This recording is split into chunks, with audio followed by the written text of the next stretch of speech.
Привет, друзья! С вами Макс, и добро пожаловать на мой канал, где мы практикуем русский язык.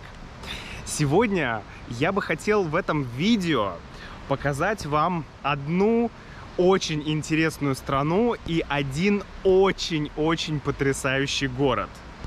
Эта страна называется Босния и Герцеговина, а город Сараево. Я приехал в этот город буквально на пару дней.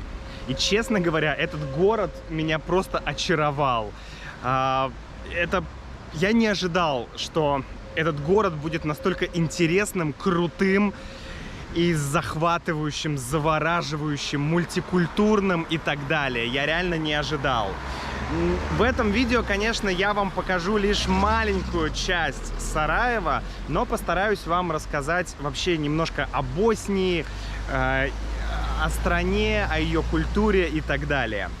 Я бы хотел начать с этого места. Здесь рядом находится мой гостевой дом, гестхаус, где я остановился.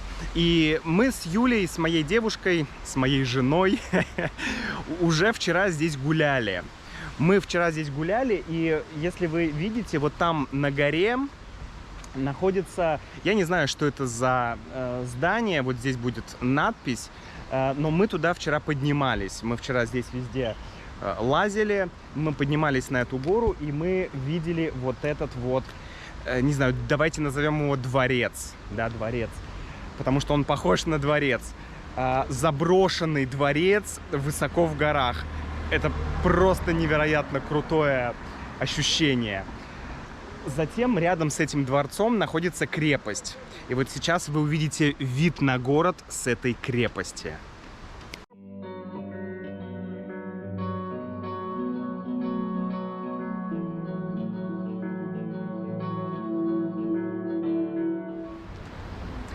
Этот город находится в горах. Вокруг потрясающие горы. По-моему, они называются Динарские Альпы. А еще через весь город проходит вот эта река.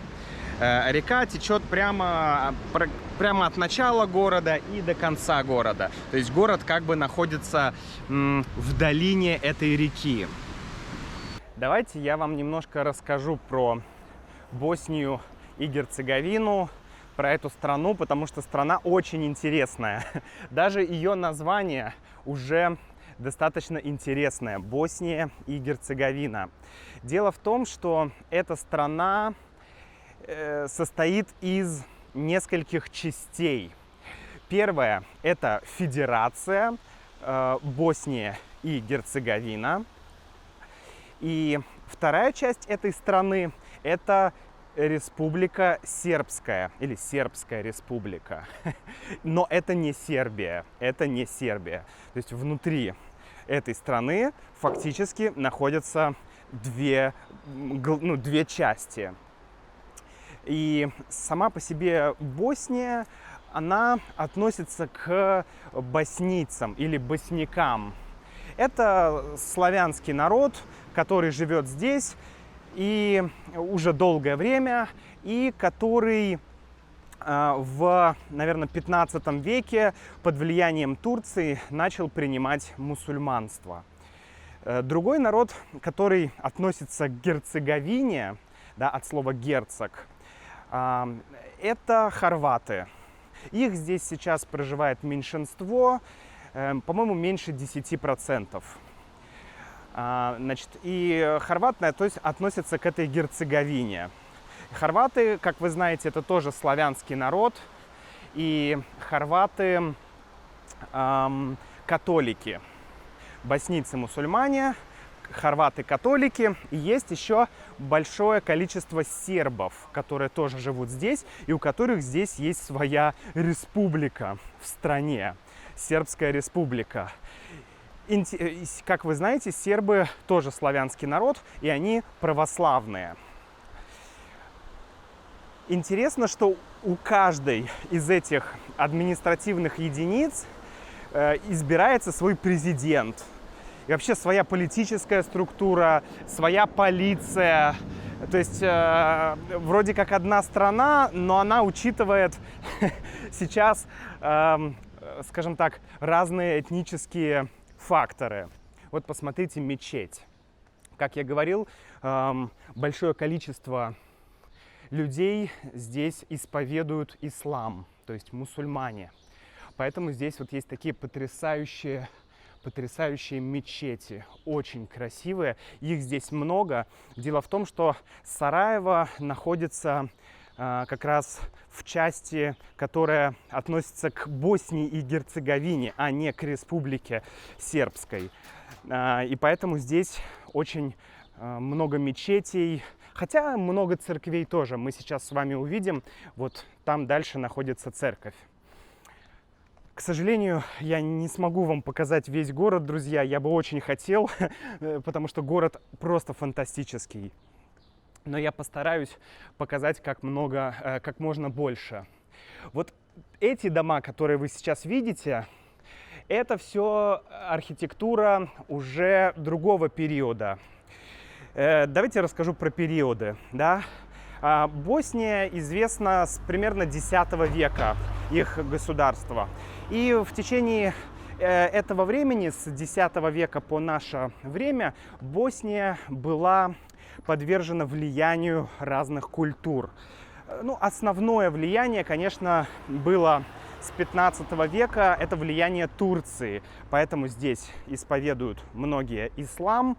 И поэтому здесь вы видите множество мечетей. И потом мы дальше пройдем и посмотрим на турецкие кварталы. Вот. Но с, по-моему, 1878 года, что-то такое, с конца 19 века сюда приходят австро-венгры, Австро-Венгерская империя. И вот сейчас я почти уверен, что вы видите наследие именно этой империи. Здесь много подобных зданий. Это вот церковь, например. Здесь много зданий, выполненных вот в таком характерном европейском, характерном для Австро-Венгрии стиле. Ну вот, например, еще одно здание. Посмотрите, из-за деревьев оно видно. Но давайте сейчас вернемся к реке, и я покажу вам турецкий квартал. Друзья, перед тем, как перейти к турецкой части города, давайте посмотрим на вот эту часть. Ну, первое, что я хочу сказать, это немного напоминает Санкт-Петербург. Да, опять. Я уже говорил вот в этом видео про город Нови Сад, сербский город, который мне напоминал Санкт-Петербург. Но этот город напоминает мне Санкт-Петербург еще больше. А потом я вам покажу одно место, где он мне еще больше напоминает Санкт-Петербург. Почему? Потому что есть река. В Санкт-Петербурге много каналов, которые выглядят очень похоже. И вот эта архитектура вот этих домов, да, опять же, это все наследие Австро-Венгрии. Оно тоже очень напоминает Санкт-Петербург. Обратите внимание на этот мост.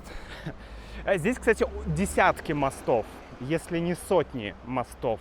Вот там мост, здесь мост, с той стороны мост и дальше так вот очень много мостов. Но это необычный мост. Вот тот мост, который вы видите, это мост, на котором в 1914 году, по-моему, 29 июня, рядом с этим мостом был убит эрцгерцог Франц Фердинанд, наследник австрийского престола. Он был убит членом, скажем так, сербской террористической организации Гаврилой Принципом. И он был убит, я не помню, не знаю точно, на этой стороне или на той стороне. Где-то вот здесь он был убит. И после этого Австрия объявила Сербии ультиматум и вскоре объявила войну. То есть этот момент стал поводом к Первой мировой войне. И это все, друзья, происходило вот здесь.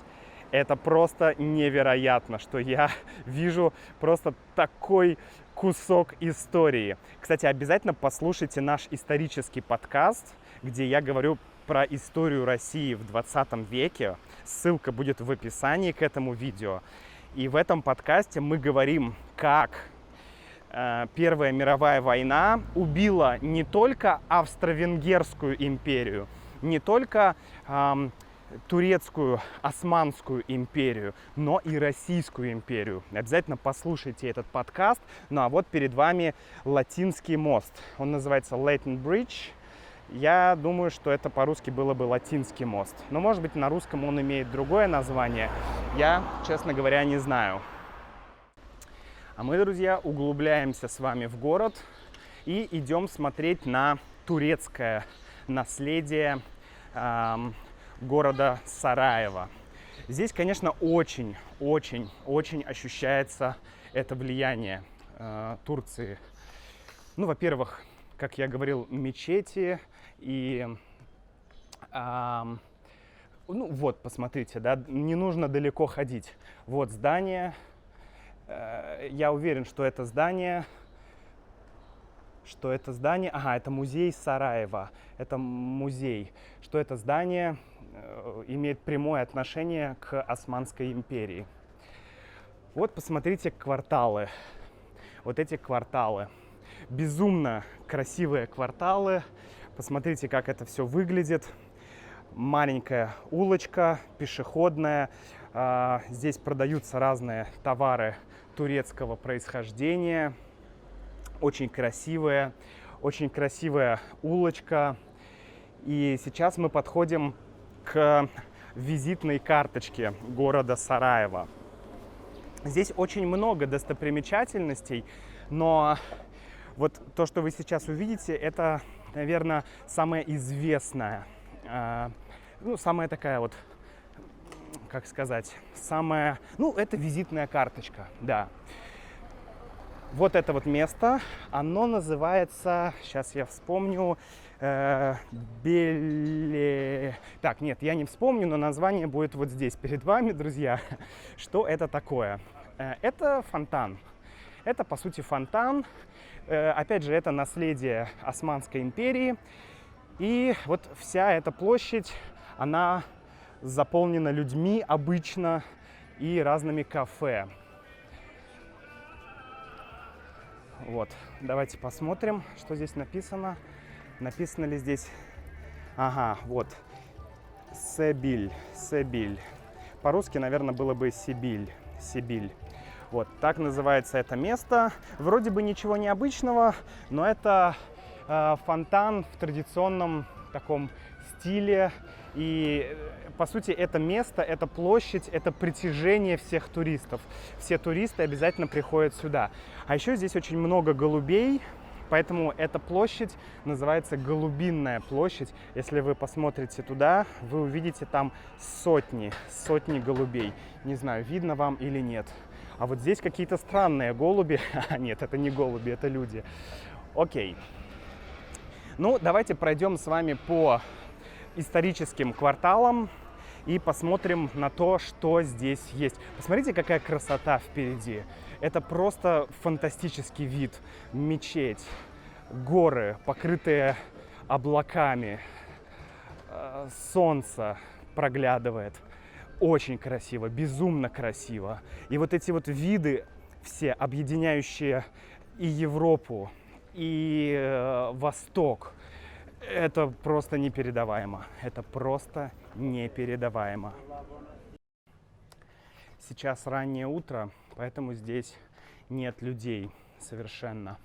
Но вчера вечером, когда мы с Юлей здесь гуляли, здесь было просто невероятное количество людей.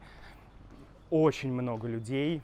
Мы здесь 2 раза ели. Очень вкусная еда, причем разная еда, как местная, так и что-то похожее на сербскую кухню. И, в общем, микс. Опять же, это город культурного микса. Вы видите, архитектура абсолютно замиксована, как мы иногда говорим, да? То есть слияние культур. Вот, кстати, очень интересная мечеть. Я слышал, что это одна из самых, если не самая старая мечеть вообще в Боснии. Я не уверен, друзья, но я такое слышал. Но выглядит она действительно очень-очень-очень красиво. Посмотрите, вот эта османская архитектура, она, конечно, потрясающая. Это было построено где-то в 15-м, может быть, 16 веке. 15-16 век. Просто потрясающе. Не знаю, меня от таких видов просто уносит. Просто уносит. Вот. Если вы умеете читать на арабском языке, то можете прочитать, что здесь написано. А если вы умеете читать на, наверное, на турецком, нет, нет, это, да, это боснийский, конечно же. Вот здесь сверху боснийский, а вот здесь, наверное, арабский язык, да? Окей. Мы идем с вами дальше. Вообще Босния считается одной из самых бедных стран в Европе. Я помню статистику, что в какие-то годы она являлась самой бедной. Как сейчас обстоит ситуация, я не знаю. Но вообще у тебя не создается впечатление, по крайней мере в Сараево, что это самая бедная страна европейская. Ну и в принципе, знаете, в Европе довольно неплохой уровень жизни, поэтому даже самая бедная страна, ну, не выглядит совсем уж бедной. Смотрите, мы пришли на рынок Безистан. Это рынок. И здесь написано Гази Хусрев Бей. Да? Гази Хусрев Бей это был... сложно сказать. В общем, это человек, который построил здесь, это был, конечно же, турок, и он построил здесь огромное количество разных, как сказать, зданий в городе. Например, вот этот рынок. Вот этот рынок, который существует уже 500 лет, он до сих пор функционирует, и он до сих пор здесь. А вот здесь, смотрите, здесь место, где современность сливается с древностью. Видите вот эти останки? Вот эти останки, этот фундамент или эти стены, да? Здесь раньше был постоялый двор. Он называется Ташлихан. Постоялый двор, ну то есть гостиница. Гостиница, которая могла принимать до 90 гостей. Представляете, 90 человек могли сюда заселиться. И здесь были конюшни, 30 коней могли здесь также останавливаться. И у каждого номера, да, в каждой комнате была своя печь. То есть эти номера были не холодными, а они были теплыми. И остановиться здесь можно было бесплатно. Вот такое вот интересное сооружение, от которого остались только, видите, часть стен. И вот эта стена, она здесь осталась, потому что эта часть стены, она является частью рынка. Да? Вот там дальше идет рынок. Поэтому это сохранилось. Но как интересно здесь все сочетается. Посмотрите, современное здание, да, отель Европа. И вот эти вот древности. Ты идешь в отель, и ты проходишь мимо истории. Это очень-очень-очень круто. Вот так вот раньше выглядел этот постоялый двор. Видите? А сейчас он выглядит вот так. Ну а мы с вами, друзья, вновь возвращаемся на улице Санкт-Петербурга. Я шучу, конечно, но правда, вот, в Питере есть очень много улиц, которые выглядят именно вот так. Но это какой-то, не знаю, может быть, конечно, я схожу с ума, может быть, я не прав, может быть, я везде вижу Питер, потому что я скучаю по Питеру, хотя я вообще не скучаю по Питеру, но, не знаю, мне очень напоминает это мой родной город. Это невероятно. Наверное, конечно, это из-за архитектуры. Да, точно, это из-за архитектуры. Сейчас мы с вами отсюда, давайте пройдем вот здесь. Здесь темно, мрачно, везде вокруг бары, Здесь вообще много баров и ресторанов, ну, как и в центре любого большого города на самом деле. Вон, смотрите, Сараево Газ. Газовая компания здесь находится. Сейчас мы дойдем до конца этого переулка. Я бы назвал это переулок. Переулок – это маленькая улица, которая находится... слышите? Это колокола звонят. Колокольный звон. Я надеюсь, вам слышно, как звонят колокола. Очень красиво. Вообще, я слышал, что звон колоколов очень полезен для здоровья, потому что это вибрация, которая исходит, и частота этого звука, она как-то очень благотворно влияет на человека, на его здоровье. Ну, есть много теорий, что музыка влияет на здоровье человека, поэтому давайте немножко оздоровимся и послушаем звук колоколов.